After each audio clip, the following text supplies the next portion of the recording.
साहित्यिक परिचय अथवा जीवन परिचय लिखने का इससे बेहतर तरीका कुछ नहीं हो सकता।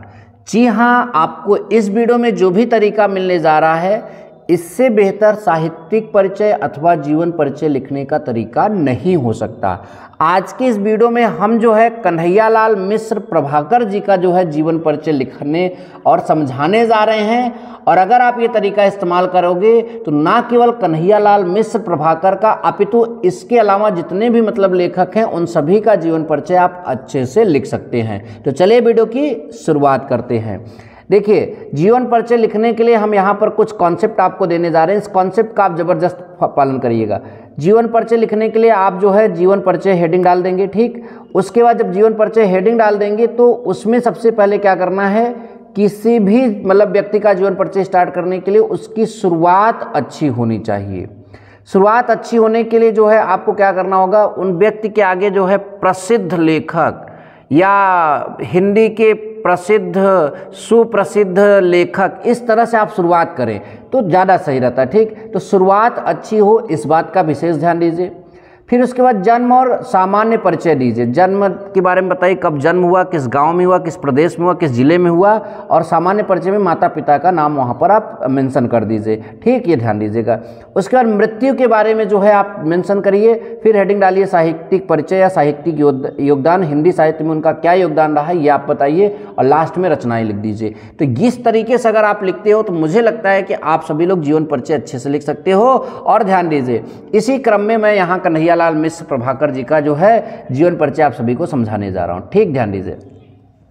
तो यहां कन्हैयालाल मिश्र से स्टार्ट किया गया है, तो आप क्या लिख सकते हैं, सुप्रसिद्ध लेखक स्टार्ट कर सकते हैं, ठीक। तो कन्हैयालाल मिश्र प्रभाकर का जन्म 1906 ईस्वी में सहारनपुर जिले के देवबंद नामक गांव में हुआ था। मैंने यही बोला था कि स्टार्ट करने के बाद, शुरुआत करने के बाद जन्म के बारे में बताइए। तो लिखा जा रहा है कि जन्म इनका 1906 ईस्वी में सहारनपुर जिले के देवबंद नामक गांव में हुआ था।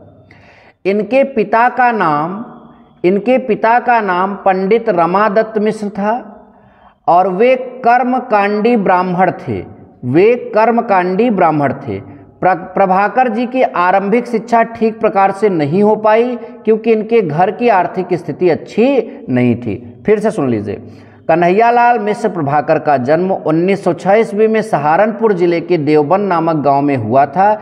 इनके पिता का नाम रमादत्त मिश्र था।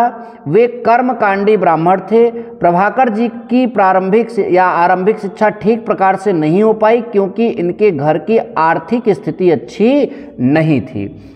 आगे लिखा है, इन्होंने स्वाध्याय से ही हिंदी, संस्कृत व अंग्रेजी भाषाओं का गहन अध्ययन किया तथा कुछ समय तक खुर्जा की संस्कृत पाठशाला, कहाँ की, खुर्जा की जो संस्कृत पाठशाला जो है वहाँ से कि इन्होंने अपनी शिक्षा प्राप्त किया।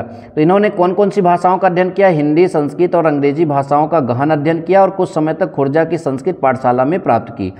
वहाँ पर राष्ट्रीय नेता, ध्यान दीजिए, वहाँ पर राष्ट्रीय नेता आसफ अली का व्याख्यान सुनकर ये इतने प्रभावित हुए कि परीक्षा बीच में ही छोड़कर ये राष्ट्रीय आंदोलन में कूद पड़े।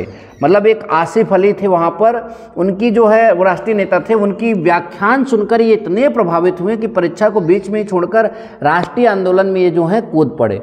भारत स्वतंत्र होने के बाद इन्होंने जो है स्वयं को पत्रकारिता में लगा दिया। 9 मई 1995 में इस महान साहित्यकार का निधन हो गया, ठीक। यहाँ तक देखिए, आपने जो है यहाँ तक समझ लिया कि इन्होंने जो है प्रारंभिक शिक्षा अच्छे से इनकी नहीं हो पाई क्योंकि आर्थिक स्थिति कमजोर थी। इसके बाद थोड़ा सा यहाँ पर से फिर से ध्यान दीजिए, इन्होंने स्वाध्याय से ही हिंदी, संस्कृत तथा अंग्रेजी भाषाओं का गहन अध्ययन किया तथा कुछ समय तक खुर्जा की संस्कृत पाठशाला में भी शिक्षा प्राप्त की।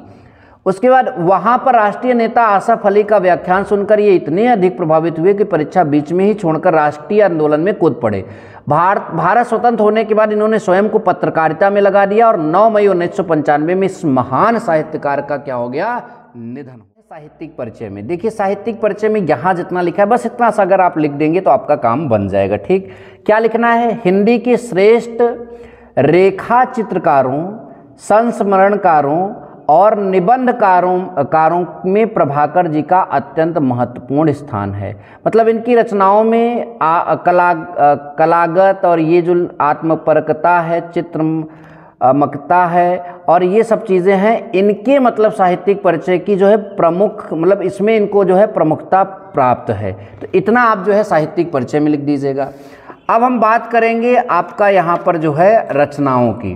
तो रचनाओं में आपको क्या लिखना है? रेखा चित्र। इनकी प्रमुख रेखा चित्र जिंदगी मुस्काई, महके आंगन चहके घर, माटी हो गया सोना। लघु कथा जो है इन्होंने लिखा है आकाश के तारे धरती के फूल। संस्मरण में इन्होंने लिखा है दीप जले शंख बजे। और निबंध में इन्होंने जो रचनाएं की हैं वो क्षण बोले कण मुस्काएं और बाजे पायलिया के घुंघरू, ये इनके निबंध हैं। ठीक, तो आई होप कि इनकी जो है जीवन परिचय और साहित्यिक परिचय आपको अच्छे समझ में आ गया। अब मिलेंगे नेक्स्ट वीडियो में। Thank you so much. जय हिंद, वंदे मातरम।